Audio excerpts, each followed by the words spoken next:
আসসালামু আলাইকুম। Web solution আইটির পক্ষ থেকে সেলপিকজার অ্যাডভান্স ই-কমার্স সলিউশনের নতুন আরেকটি ভিডিওতে সবাইকে স্বাগতম। আমাদের আজকের আলোচনার বিষয় অর্ডার স্ট্যাটাস সেটিং। তো চলেন আমরা সরাসরি স্ক্রিনে চলে যাই। আমরা এটা যেহেতু অর্ডার এটা সেটিং এর অর্ডার স্ট্যাটাস এটা সেটিং এর অংশ। তো আমরা ওয়েবসাইট সেটিং এর পার্ট থেকে আমরা যদি একটু নিচে দেখি এখানে অর্ডার স্ট্যাটাস দেখতে পারবো। সেখানে আমরা ক্লিক করব।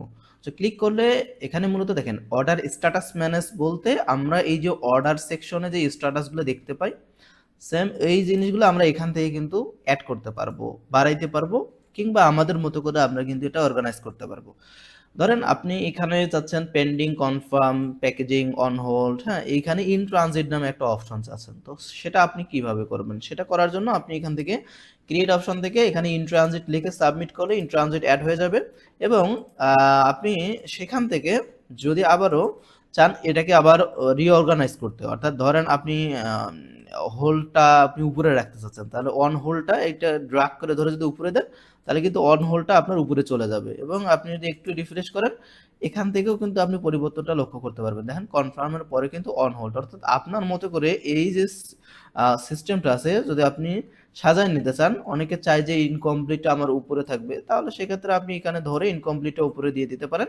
তাহলে দেখবেন যে ইনকমপ্লিট আপনার তখন উপরে আবার শো করতেছে। সো এইরকম করে আপনি যেভাবে এইটাকে সিনক্রোনাইজেশন করতে চান সেই অনুযায়ী কিন্তু আপনি এটা সাজাই ফেলতে পারবেন এবং চাইলে নামগুলো আপনি পরিবর্তন করতে পারবেন। হ্যাঁ, যেকোনোভাবে আপনারা জানেন এখানে এডিট আইকন ক্লিক করে আমরা কিন্তু এগুলো এডিট করতে পারি। এটা অন হোল্ড না করে যদি আপনি হোল্ড লিখে দিতে চান সেটাও করতে পারেন। সো এইভাবে কিন্তু চাইলে আপনার এগুলো ডিলিটও করতে পারেন। তবে এগুলা যেহেতু সেটিংগুলো একবারে প্রিসেট থাকে এটা চেঞ্জ না করাটাই ভালো হয়। কারণ মোটামুটি এই কয়েকটা স্ট্যাটাস হলেই কিন্তু এনাফ। তারপরও যদি আপনার সুবিধার্থে দরকার হয় আমরা অপশন রেখি সবসময় যাতে ক্লায়েন্টরা সবটুকুই যেন তাদের নিজের মতো করে ম্যানেজ করতে পারে। সুতরাং আপনি চাইলে আপনার মতো করে এগুলো কাস্টমাইজ করতে পারেন অথবা যদি নাও চান সেক্ষেত্রেও কোনো সমস্যা নেই।